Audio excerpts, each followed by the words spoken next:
North 25 to 30 degree பெஸ்ட்டுங்கிற கோணத்தில் அந்த பாறை அமைப்பு அப்படியே போயிட்டுருக்கு.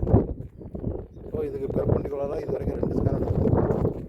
முதல் ஸ்கேனில் ஒரு 20 to 30 அடிக்குள்ளே ஒரு இலக்கம்.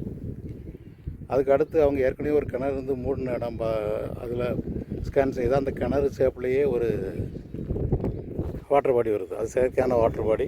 கிணறு வந்து மூடின இடம் அது. இந்த 30 ஏக்கர் இடத்துல 3 ஸ்கேன் மட்டும் தான் பார்க்க போகிறோம். 2 ஸ்கேன் பார்த்துருக்கோம், இன்னும் ஒரு ஸ்கேன். இது அவங்க விரும்புகிற இடத்தின் உரிமையாளர் விரும்பின இடத்துல இது 3வது ஸ்கேன். இதில் வந்து ஒரு ஊரணி தோண்டியிருக்காரு. ஒரு குட்டை தோண்டி பள்ளமாக இருக்குது. இதை அதை கிராஸ் பண்ணி ஸ்கேன் பண்ண சொல்லியிருக்காரு. ஏற்கனவே இருந்த கிணறு அருகில் ஸ்கேன் பண்ணதில் கரெக்டாக அந்த மூடின கிணத்தை தான் காட்டுது. 1வது ஸ்கேன் தான் எந்த டிஸ்டர்பன்ஸும் இல்லாத ஒரிஜினல் ரிப்போர்ட்டு. அதில் ஒரு இடம் அடையாளம் வச்சுருக்கோம். இது 4வது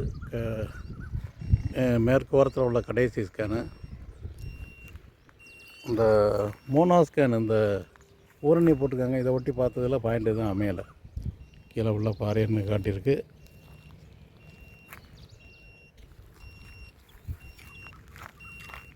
இந்த 4வது ஸ்கேனில் 2 இடம் அடையாளம் வச்சுருக்கு. இந்த அடையாளம், இந்த 11 மீட்டருங்கிற அடையாளம் கரெக்டாக வடக்கு 30 டிகிரி மேற்குங்கிற கோணத்தில் இந்த டைரக்ஷனில் போகுது. இங்கே ஒரு போர் நல்லா ஓடிக்கிட்டு இருக்கிற போர் இருக்குது. அதே சரத்தை மிக சரியாக பிடிச்சிருக்கு. முதல் ஸ்கேன் ரிப்போர்ட்டு இதிலே ஒரு பாயிண்ட் அடையாளம் இருக்குது. 40 அடிக்குள்ளே ஒரு வாட்டர் பாடி. இது வந்து கிணறு இருந்து மூடின ரிப்போர்ட்டு. கரெக்டாக கிணத்தை காமிக்கு மூடின கிணறு. இது வந்து ஒரு ஊரணி. அதில் பாயிண்ட் எதுவும் அமையலை. இது 4வது ஸ்கேன் கடைசி ஸ்கேனு. இதில் ஒரு பாயிண்ட் 2 பாயிண்ட் அடையாளம் இருக்குது.